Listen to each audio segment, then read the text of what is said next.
સુરત શહેરના સચિન વિસ્તારમાં આવેલી જૂની સ્લમ વોર્ડ વસાહતમાં ગત 16 મે 2026ના રોજ ઢોરા દિવસે સનસનાટીભરી લૂંટની ઘટના સામે આવી હતી.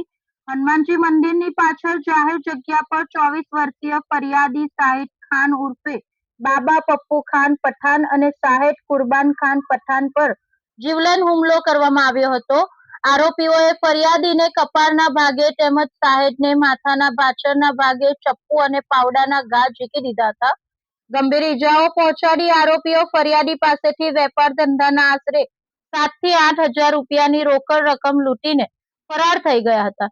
ઘટનાને પગલે સચિન પોલીસ સ્ટેશનમાં ભારતીય ન્યાય સંહિતાની વિવિધ ગંભીર કલમો તેમજ જીપી એક્ટ હેઠળ ગુનો નોંધી તપાસના ચક્રો ગતિમાન કરાયા હતા. આ ઘટનાની ગંભીરતાને જોતા સુરત શહેર પોલીસ કમિશનર, સંયુક્ત પોલીસ કમિશનર સેક્ટર 2, ઇન્ચાર્જ નાયબ પોલીસ કમિશનર ઝોન 6 અને ઇન્ચાર્જ મદદનીશ પોલીસ કમિશનર આઈ ડિવિઝન દ્વારા આરોપીઓને તાત્કાલિક પકડી પાડવા કડક સૂચનાઓ આપવામાં આવી હતી. આ આદેશના પગલે સચિન પોલીસ સ્ટેશનના પોલીસ ઇન્સ્પેક્ટર પીએન વાઘેલાની સૂચના અને સર્વેલન્સ સ્ટાફના પીએસઆઈ એનડી ડામોરના માર્ગદર્શન હેઠળ અલગ અલગ ટીમો બનાવવામાં આવી હતી. સર્વેલન્સ ટીમે ટેકનિકલ સોર્સ અને ચોક્કસ બાતમીદારોના આધારે ગણતરીના કલાકોમાં જ આ 4 રીંદા ગુનેગારોને ઝડપી પાડ્યા છે.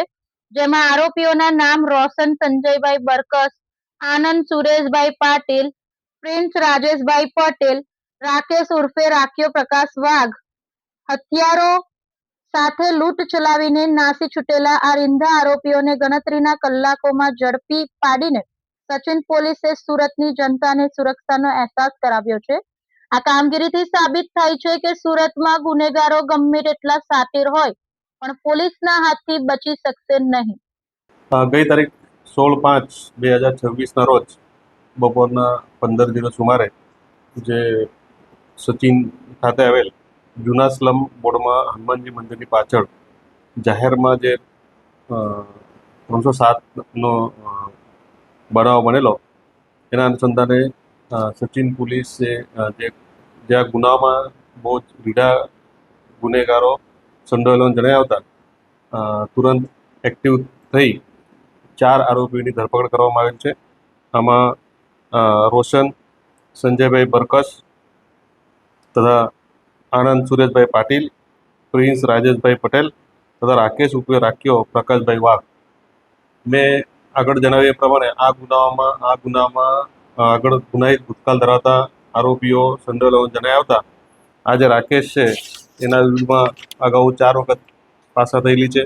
શરીર સંબંધી ગુનાઓ, મિલકત સંબંધી ગુનાઓ પણ નોંધાયેલા છે. અને આ શરૂઆતના તબક્કામાં આ જે લૂંટનો બનાવ હતો એમાં હજુ પણ ઘણા આરોપીઓ સંડોવાયેલાનું તપાસ દરમિયાન જણાયા હતા.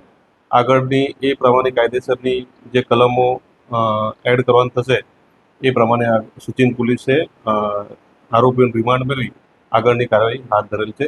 આમાં જેટલા અન્ય આરોપીઓ એ પણ રીઢા જ ગુનેગારો હોવાની છે એટલે એ લોકોને પણ ધરપકડ કરવાના પ્રયત્નો અમારા ચાલુ છે અને એ પ્રમાણે કલમોનો પણ આગળ જતા ઉમેરો કરવામાં આવશે.